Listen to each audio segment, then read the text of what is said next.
मुजीब ने उस लड़की के साथ रची खौफनाक साजिश। वो पहले लड़कियों से दोस्ती करता, फिर उनसे लगातार फोन पर बातें करता। बाद में शादी की तैयारियों का ढोंग रचाकर उन्हें किसी एकांत जगह पर बुलाता और शादी की बात करता और एक कामयाब जिंदगी जीने की योजनाएं बनाता। इसके बाद वह घर तलाश रहा हूँ कहकर उन लड़कियों से कुछ रुपए मांगता और आखिर में उनके गहने वगैरह लूटकर वहां से रफू चक्कर हो जाता। इस तरह 7 से ज्यादा लड़कियों को धोखे में रखकर चंपत होने वाले शख्स का नाम मुजीब है। 38 साल का त्रिशूर नलिकुलम नंबानाकड़व पुतियाविट्टिल मुजीब कम उम्र से अपराध की राह पर चल पड़ा था। घर वालों से अलग होने के बाद वह जिंदगी गुजारने के लिए कई जगहों पर भटका। कई जगह पर उसने दिहाड़ी पर काम किया था, पर इससे उसका गुजारा नहीं चलता था। इसी बीच मुजीब कोची पहुंचा।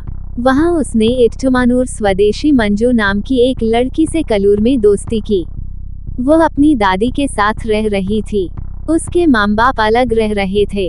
रची खौफनाक साजिश। एक दिन मुजीब ने किसी इश्तिहार में गुर्दा चाहिए लिखा देखा। उसने फोन नंबर मिलाकर गुर्दा देने की बात कही। इसके लिए कोलम स्वदेशी शिव कुमार को जरिया भी बनाया था। दरअसल मुजीब उस लड़की मंजू का गुर्दा बेचने की चाल चल रहा था। दोनों को एक साथ रहने के लिए घर व जमीन की जरूरत है, ये कहकर मुजीब ने मंजू को समझा कि अगर वह अपना एक गुर्दा दे देगी तो 10 लाख रुपए मिलेंगे, जिनसे वे घर खरीद सकते हैं। एक अच्छी जिंदगी जीने का सपना बुनने वाली मंजू ने ऐतराज नहीं किया। शिव कुमार ने ही अस्पताल का जुगाड़ किया और तिरुवनंतपुरम के किम्स अस्पताल में मंजू का गुर्दा निकाला गया। रुपए मिलते ही मुजीब वहां से रफू चक्कर हो गया। ठगी गई मंजू ने उसके खिलाफ साल 2010 में पुलिस में केस दर्ज किया।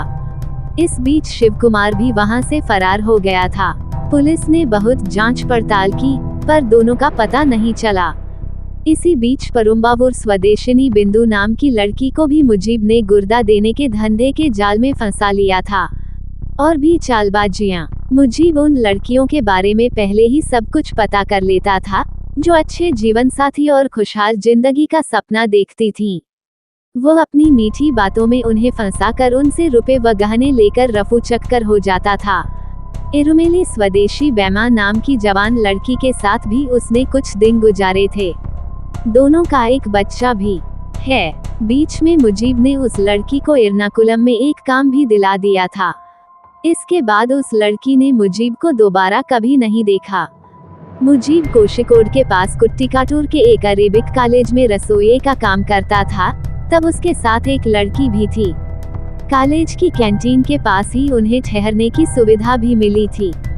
वे दोनों पिछले 2 महीने से आम जिंदगी बिता रहे थे। रसोइये के रूप में काम करने के बीच भी मुजीब धोखेबाजी के बारे में ही सोचता रहा। जल्द ही पैसा पाकर अमीर बनने का लालच उसके मन में था।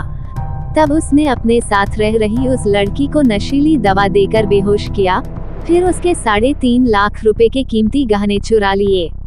वहां से रफू चक्कर होने के बाद मुजीब के बारे में कोई जानकारी नहीं मिली। उस लड़की ने कोषिकोड पुलिस थाने में शिकायत दर्ज करा दी। इसके बाद मेडिकल कॉलेज सीआई प्रेमदास की अगुवाई में मुजीब को पुलिस द्वारा पालकाड बस अड्डे के पास से पकड़ लिया गया। पुलिस कस्टडी में आने के बाद मुजीब द्वारा किए गए कई छल-कपट सामने आए, लेकिन तब भी उसने अपना सही नाम पता नहीं बताया। उसके पास जितने भी आई कार्ड थे, सब नकली थे। मुजीब के माँ बाप बीमार थे और तमिलनाडु के एरवाडी इलाके में तकरीबन 10 साल पहले मर गए थे। बाद में गुर्दे बेचने के जुर्म में मुजीब का साथ देने वाला शख्स शिव कुमार भी पकड़ा गया।